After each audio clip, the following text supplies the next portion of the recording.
So one of the things that I've done a lot of over the years, we've done like, again with a producer named Jay Sachs, is Broadway cast albums. And he always went for sort of a live feel, but controlled live again. And what was nice first, originally with the 5000, we had 4 engines, sort of 4 reverbs. It's exactly what we used to do for the cast albums. And with, you know, call up your library, get your busing correct, and, you know, channel 1 we had engine 1 we had what we called a band setup with a certain decay setting. He liked no reverb delay, no pre-delay, but contoured to exactly what he wanted. And then based on that, we'd set up one for the vocal. Slightly different time, slightly different decay. And then we always had, as a standby in a 3rd engine, thing called tail reverb, which was, as you can see, the decay window there. It's like 2.3 seconds, because inevitably at the end you had a little stinger, ba-dum-bum, and you wanted it to ring out into oblivion much longer than any practical reverb, which is normally about, you know, 1.3 seconds, something like that, for your normal band and vocal verbs. But on one surface, in one box, to have that much control 10, 12 years ago was unheard of, and still today, this is still the benchmark. This is the benchmark, you know, from simple calling up of stereo reverbs to much more sophisticated busing and what have you.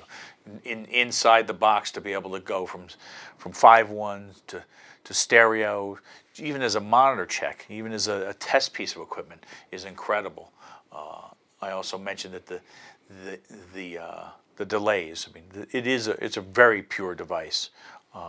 There isn't a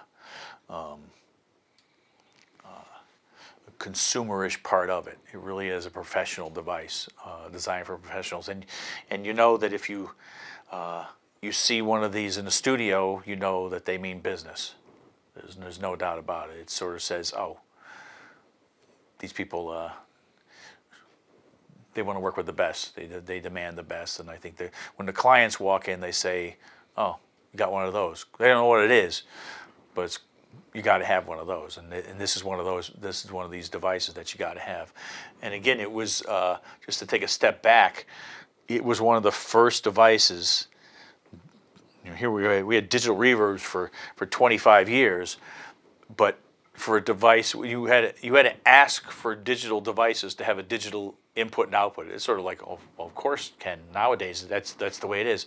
But until that evolution came to the part where the desks were digital, having a digital I/O in a product was, you had to pay more for it. It was an option. Oh, you want digital I/O? Well, yeah, I do. I remember ordering the first one from Steve Strasberg. He says, you want 4 digital I/O on it? You don't want any analog? I'm like, no, why? I got a digital board. Why would I want it? And the same with this device. It's digital through and through now, and that's the we found it to be the best signal path, and this is no weak link. We've also we go both. I'll say it that way. This sounds like this. The TC goes both ways, but it does. We upmix, and we also use the monitor matrix to do DownMix, to check for compatibility. It really has, in a single unit, more features than any other piece of hardware out there. You know, it's not your typical outboard gear. You know, this window I've got up here is the monitor matrix. I can mute and solo literally any channel to do testing of my monitoring system or testing of my signal path. One thing that when you set up these very complicated templates, whether you're using Pro Tools or a mixing desk, inevitably there's only one way to check to make sure that you've got everything bussed properly. The dialogue's not going to music stems, or music reverbs are going to the right place. And that's but a little test of the signal path. You know, I always say to our people, you know, is a job, the install job's not done until it's tested. You know, did we make sure that point A goes to only B? You know, putting up 8 channels of tone only tells me, well, there's 8 channels of tone, but it doesn't tell me 1's going to 1, 2's going to 2.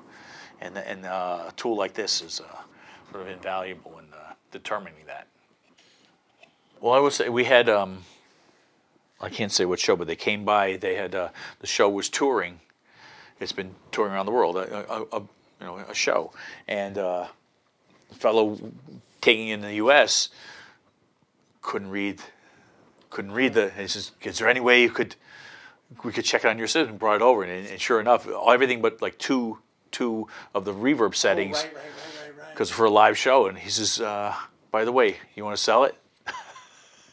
That was the guy we sent over to you. That's right. He says, "You want to buy?" Is this for sale? He asked for sale. You say everything's for sale. Yeah, We'll make more. I'll give you another one. Sell it, baby.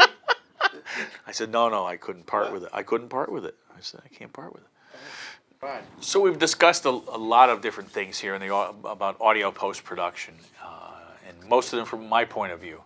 But I appreciate the opportunity to share them with you, and I encourage you to, if you've never seen the 6000, get your hands on one. If you're serious about the audio post business, you probably know about the device, but you really need to get your hands on one. I know that they'd be happy to demo one for you, and while you're there, check out the radar meter. I think you'll find it very informative, very easy to work with, and very intuitive. So do that for me, and have a good day.